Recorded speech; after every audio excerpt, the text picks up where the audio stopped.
And I grew up seeing that trajectory of like really hardworking, loving people that were together. And I don't see that anywhere anymore. And I think that as a society, or at least Western culture, has shit on that concept. Yeah, I look at the world and I'm like, where are we headed? Are we headed to points of like these men committing acts of violence? Like, That's what's what going to I happen? think about. I think that it's personally, do we care about ending up like, how are these guys feeling? No, but on a larger scale, something's happening to boys. Yeah. And something's happening to make them feel emasculated or not important, or Yes. like they don't have a purpose. And if you're telling, and I think a lot of that happened, like, I think throughout history we overcorrect. Yeah. And I think with like a feminist thing, there was an overcorrection, and Yeah. then we swing into this like, well, you see how many videos you can see, well, I don't need a fucking man because this, that, and men are, giving this message that men are useless. And at some point, this is going to be ingrained in boys' heads that they don't have a value unless they have this or that.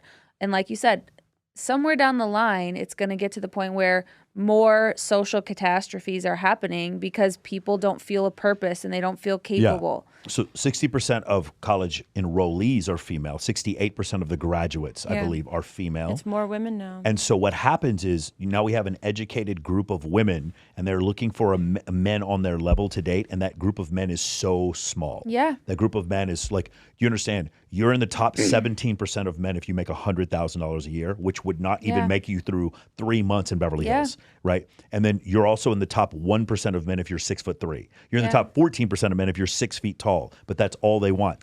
They don't want 100K or 6 feet tall. They want 100K and 6 feet tall. So that's 0.17 times 0.14, which equals 2.3% of men This is that what they have to choose this from. is like what I think of. I moved back to Chicago after being in LA for almost 8 years, and I look at my parents, and they're fucking wonderful. And they met in high school, and my mom raised us. She had us very young. She stayed home and raised us.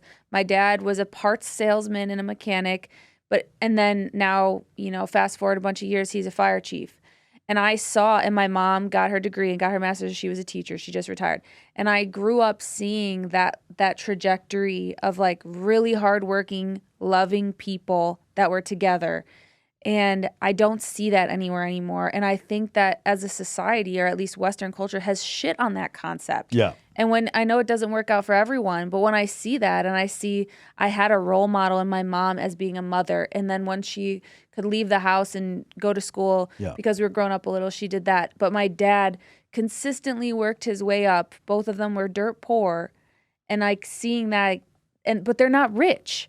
They don't have to have. Sure. My dad, to appeal to my mom, doesn't have to make $250,000 a year, but he always supported her however he could, and he worked really hard. And I feel like, I don't know if this is a tangent, but I feel like people aren't willing to work really hard anymore, men.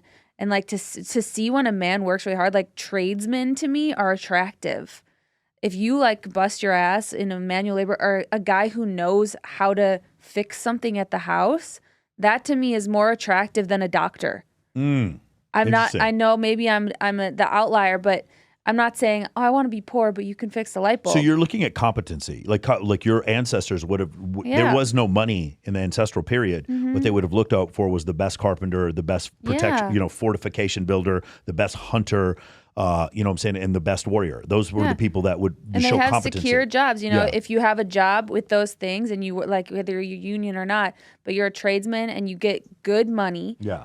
And it's honest, and you're a real person, and you don't. There's such a beauty when I live in a suburb in the Midwest, and I see people don't fucking care about the things that people care about in LA, and you see just like families, and my friends at the new gym are like moms, but they're cool and they're funny, and I like being with them, and I like seeing like their dads, their husbands, their firemen, or they work here. I like that, and I feel like we kind of like look down on that. Yeah.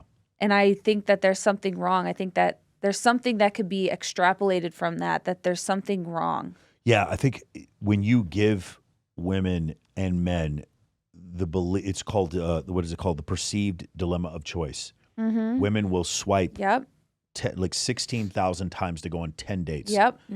They believe that all those men they swiped left on, they're better than those men, and they could get those men to commit long term. They think because they fucked a 10, they can get a 9 to commit. Because they fucked Drake, they think that the VIP house that they're dating would commit. And it's not real, because the biggest, if you were to explain that one thing that would help women the most is the difference between short-term dating and long-term dating, and what men are looking for long-term dating, what they're looking for short-term dating. And when you look on Instagram or OnlyFans, you're just seeing short-term dating attributes. When you see long-term dating attributes, they're in a completely different arena. But yeah, like what you said, I agree.